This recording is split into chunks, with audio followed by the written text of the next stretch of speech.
आपल्या 7 पत्रांनी सुरू झालेला हा प्रवास आज 7 वर्षांनी सप्तपदीपाशी येऊन ठेपला आहे. आता मी स्वतःला तुझी बायको म्हणवणार काय, मिरवणार. तुझ्यासारखा जोडीदार मिळायला भाग्य लागतं आणि मी स्वतःला भाग्यवान समजते की तुझी साथ मला मिळाली. इथून पुढेही प्रत्येक वळणावर तू असणार आहेस माझ्यासोबत. मग मला आणखी काय हवं?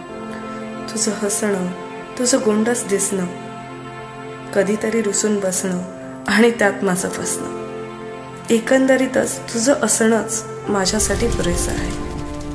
म्हणूनच